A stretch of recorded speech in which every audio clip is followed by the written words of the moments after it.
Hello and welcome at long last to another episode of Bible Talk with Bruce and Becky. It's a beautiful day in the neighborhood here in Chattanooga.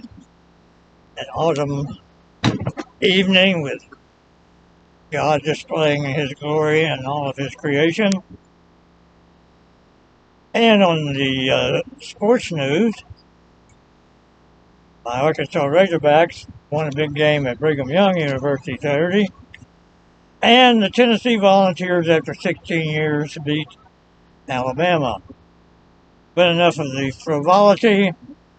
Let's get back into our study of Genesis. And we are going to start in chapter 41, verse 37, where Joseph rises to power in Egypt.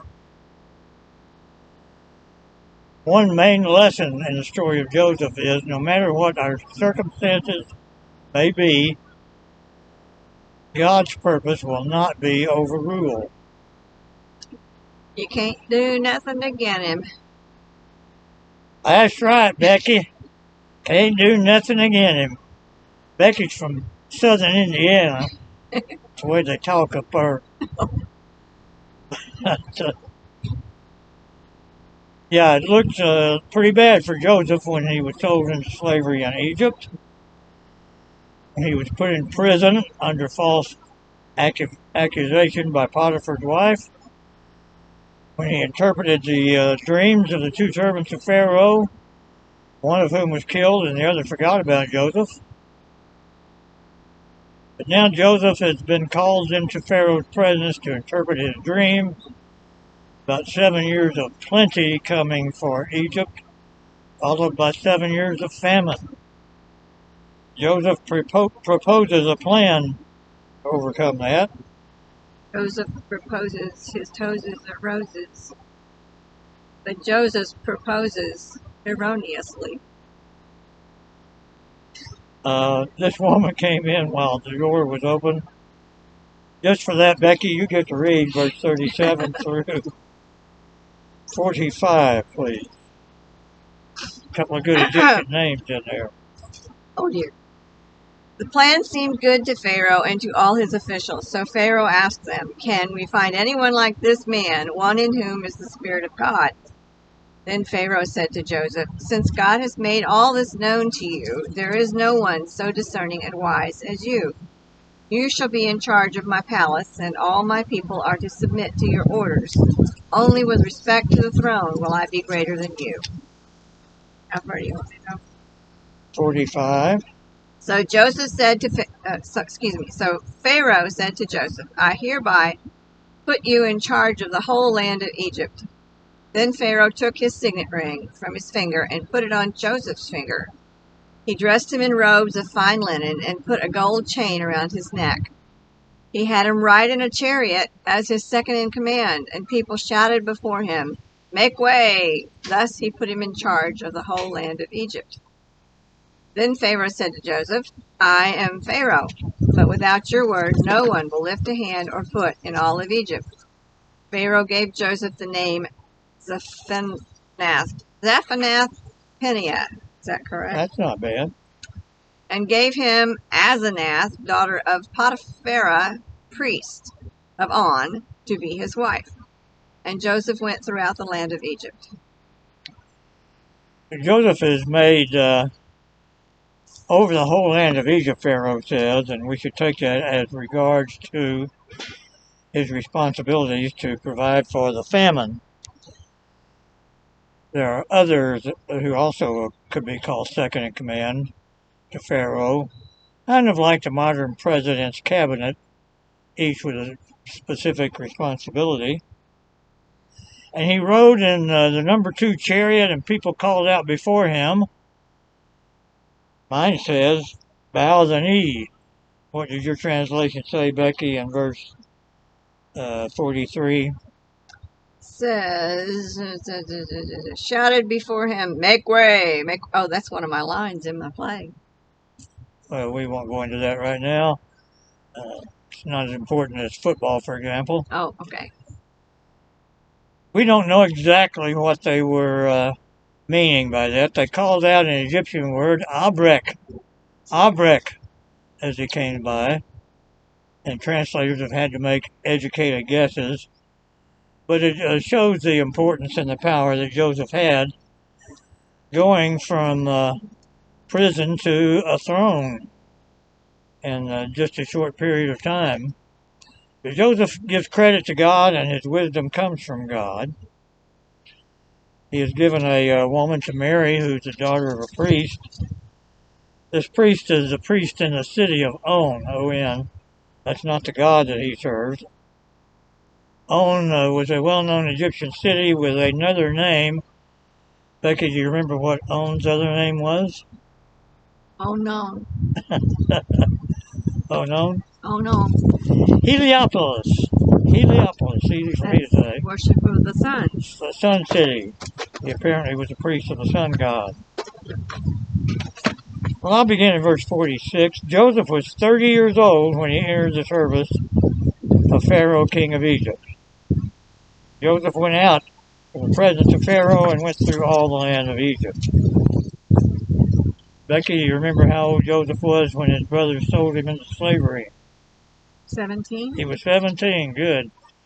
Now he's 30, so he's been in Egypt 13 years as God prepares him for what he has in mind. We'll see that Joseph would not only save his family, but all the nations around Egypt who are also suffering from famine and drought. God sometimes uses what seems insignificant or even bad to us, being sold into slavery, but he uses it to save most of mankind, at least all of them they were aware of, around the Mediterranean. During the 7 plentiful years, the earth produced abundantly, and Joseph gathered up all the food of these 7 years, which occurred in the land of Egypt, and put the food in the cities. He put in every city the food from the fields around it.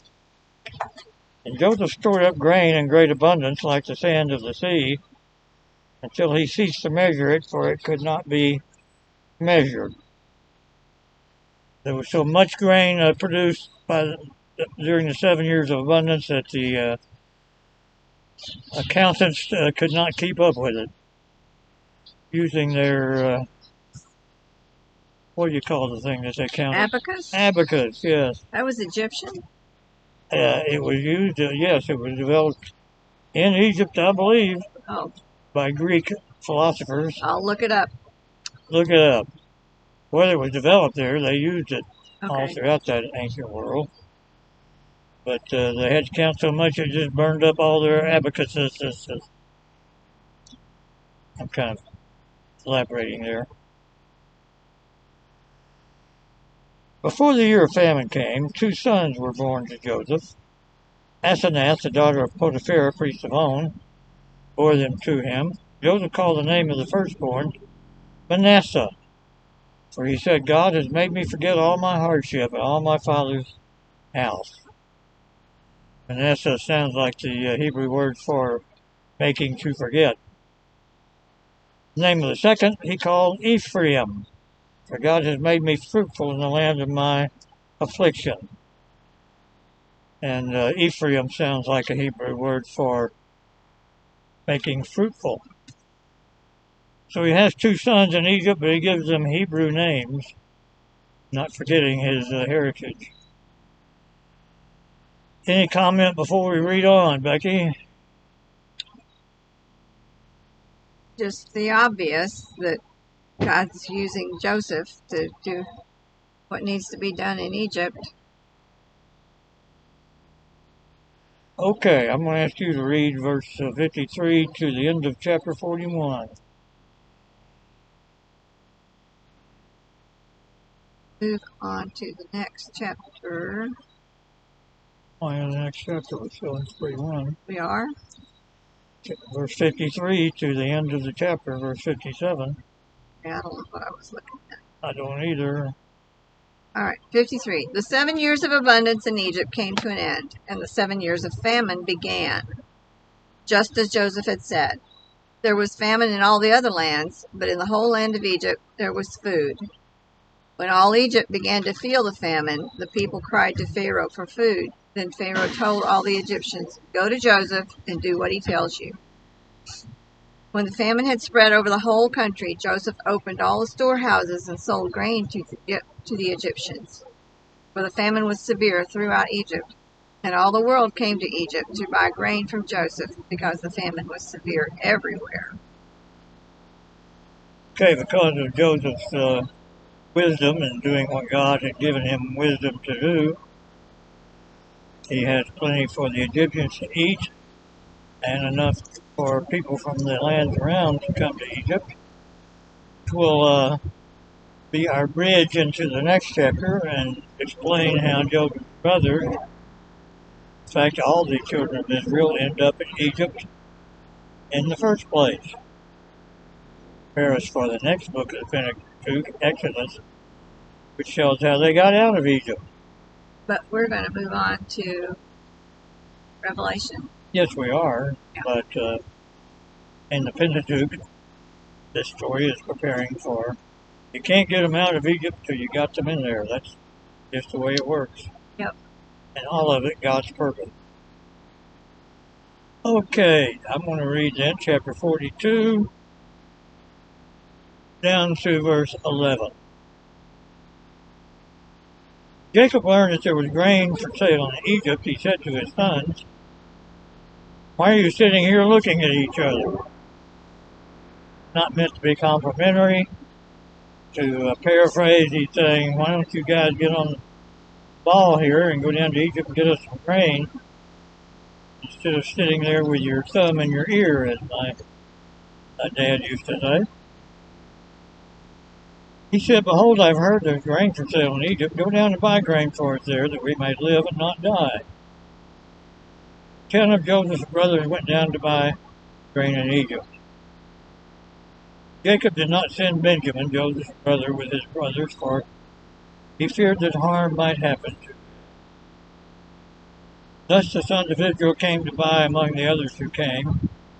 Famine was also in the land of Canaan. Now, wouldn't it be nice if we human beings learn a lesson without having to repeat the same mistake? Jacob has not learned an important lesson by this time. What is he doing that caused problems originally among his sons? Showed favoritism. He's showing favoritism to Benjamin, just as he showed favoritism to Joseph. Why these two in particular? Because their mama was his favorite. That's right. Their mama was Rachel. Rachel was his favorite mom.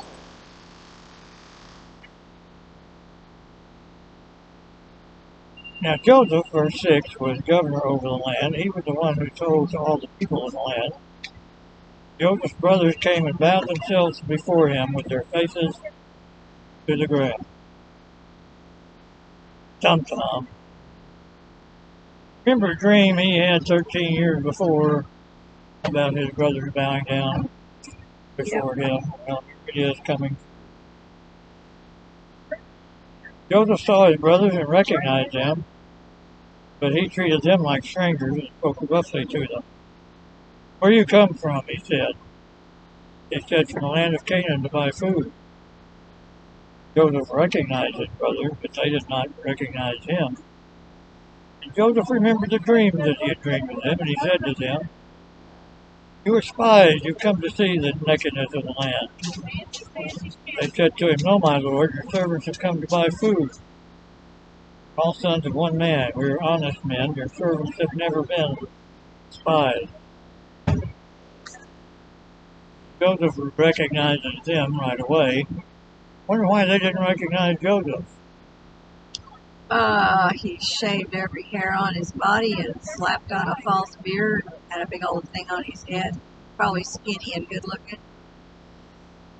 Now, don't give too many details here. He wandered astray into Mesopotamia with the false beards. Oh, okay. The Egyptians not only shaved, they didn't want a beard Okay. after that, but yeah. He's 13 years older. He goes from a teenager to a mature man. He's dressed like an Egyptian official. He has no beard. He is Semitic brethren. So it's not surprising And I think we see as we read on that he was speaking Egyptian and had an interpreter, as if he could not understand what his brothers were saying in Hebrew. That'll do it. Yep. But he accuses them of being spies. We might say today, investigating this, where's the evidence? Did Joseph really believe they're spies? Nope. What's he doing here? He is getting a little of his own back. Well, not only that, he's testing them to see if they've changed at all. Oh. How much he can trust them. What is going on? These are the same guys that some of them wanted to kill him and others held him into slavery. He puts them to the test. And they say we are honest men. Find honest. Haven't they lied to their father about? Well, they could say technically we didn't lie to Jacob about what happened to Joseph. We just showed him the coat and he jumped to the conclusion that he'd been eaten by wild animals. But they've been keeping their father in torment for 13 years. Okay, Becky, please read 12 through 17. No, he said to them, you have come to see where our land is unprotected. But they replied, your servants were 12 brothers, the sons of one man, who lives in the land of Canaan. The youngest is now with our father, and one is no more. Joseph said to them, it is just as I told you, you are spies. This is how you will be tested. As surely as Pharaoh lives, you will not leave this place unless your youngest brother comes here. Send one of your number to get your brother. The rest of you will be kept in prison so that your words may be tested to see if you are telling the truth. If you are not, then as surely as Pharaoh lives, you are spies. And he put them all in custody for 3 days. Okay, he does give them a little of their own medicine by keeping them confined. Apparently, they're somewhere in the royal quarters. How long does it take for them to get back to their home, back to Egypt? Good question. They're traveling by, they've got donkeys to carry their grain, basically walking. Well, several years later, it took them 40 years. That's why God kept them wandering in the wilderness. If they'd gone up the King's Highway, which apparently he got it, they have a stopping point about halfway there where they spend the night. So something like 2 days, 2 or 3 days, make the trek. One way or both ways? Each way. Okay. All right, Becky raises a good question, which I kind of bluffed my way through. But that's a pretty good answer. 2 or 3 days Okay. on the highway, which they had a good roads going from Egypt up to Canaan. Okay. But later, under Moses, they're not going to take those roads because there are fortresses, heavily guarded fortresses all along the way. Instead, they go into the wilderness. They go by the back road. Okay. Did I just finish reading before I got sidetracked I just there? got finished reading through 17. Okay, I'll pick up at 18. On the third day, Joseph said to them, do this and you will live. I fear God. If you are honest men, let one of your brothers remain confined, where you are in custody, and let the rest go and carry grain for the famine of your household. Bring your youngest brother to me, but your words will be verified, and you shall not die. And they did so. They were saying to one another, in truth, we are guilty concerning our brother, and that we saw the distress of his soul when he begged us, and we did not listen. That is why this distress has come upon us. And Reuben answered them, I told you so. Reuben couldn't resist. Did I not tell you not to sin against the boy, but you did not listen? Now there comes a reckoning for his blood. They did not know that Joseph understood them, for there was an interpreter. Then he turned away from them and wept. And he returned to them and spoke to them. And he took Simeon from them and bound him before their eyes. Joseph gave orders to fill their bags with grain and to replace every man's money in his sack and to give them provisions for the journey. This was done for them. Joseph weeps when he hears his brothers discussing what had happened to him at their hands years before.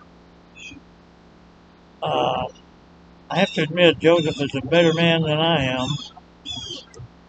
If I had been sold into slavery by my brothers, two of them probably would have gladly done it at one point or another. And I became number two in a great country like Egypt. They showed up. I'd want vengeance. But Joseph knows that there's a greater purpose at work here, and he sees it work out through the rest of the story. Any question, comment before we read on, Becky? We need to wrap it up because it's getting cold out here. Oh, come on. You got to toughen up here. I hope we finish the chapter. Okay. Well, this ain't cold. When I was a boy, Yeah. we had cold. Please read 26 through 34. They loaded their grain on their donkeys and left. At the place where they stopped for the night, one of them opened his sack to get feed for his donkey, and he saw his silver in the mouth of his sack. "My silver has been returned," he said to his brothers. "Here it is in my sack." Their hearts sank, and they turned to each other trembling and said, "What is this that God has done to us?" When they came to their father Jacob in the land of Canaan, they told him all that had happened to them. They said, "The man who is Lord over the land spoke harshly to us and treated us as though we were spying on the land. But we said to him, 'We are honest men, we are not spies. We were 12 brothers, sons of one father. One is no more, and the youngest is now with our father in Canaan.' Then the man who is Lord over the land said to us, 'This is how I will know whether you are honest men. Leave one of your brothers here with me and take food for your starving households and go. But bring your youngest brother to me, so I will know that you are not spies, but honest men. Then I will give your brother back to you, and you can trade in the land.' As they were emptying their sacks, there in each man's sack was his pouch of silver. When they and their father saw the money pouches, they were frightened. Their father Jacob said to them, 'You have deprived me of my children. Joseph is no more, and Simeon is no more, and now you want to take Benjamin. Everything is against me.'" Is that far enough? Finish the next two verses and we'll quit. Then Reuben said to his father, You may put both of my sons to death if I do not bring him back to you. Entrust him to my care, and I will bring him back." But Jacob said, "My son will not go down there with you. His brother is dead, and he is the only one left to me. If harm comes to him on the journey you are taking, you will bring my gray head down to the grave in sorrow." Okay, Jacob doesn't think he can survive losing Benjamin, as he believes he's lost Joseph and now Simeon. But the plot will thicken next time when they run out of the grain they brought back from Egypt and the famine continues. Notice, in case you didn't, as we were going through, that the brothers attribute what's happening to God. Why has God done this to us? It's because we sold our brother into slavery. They believe, although they can't see clearly, that God's purpose is being worked out in what's happening to them. And we will see that there's a change coming about in their character. For example, Reuben says, "You can have my two sons if you'll let me take Benjamin back." He's willing to risk himself and his family to save the rest of the family. And Judah will make the biggest transformation. we will see next time. Do you remember back to the story of Judah and Tamar? When I gave a little sneak preview that Judah was going to have a big change in his character. That's why that story was in there. Well, we will continue next time with the story of Joseph, one of the greatest examples in the Bible of God working behind the scenes. The theologians call that the providence of God. God doesn't step in like he does to Moses and speak directly to them, but they see his hand at work in carrying out the promise to Abraham that his descendants would bless all the earth. By the way, here is step one of descendants blessing all the earth. Joseph saved all the nations around from famine because he's a descendant of Abraham. Well, I'm through talking now. Anything further you would like to say, young woman? No, particularly uninformative today. You're an inspiration to all of us just by your presence. I better quit while I'm ahead. But don't forget, don't send money. May the Lord bless and keep you. Amen.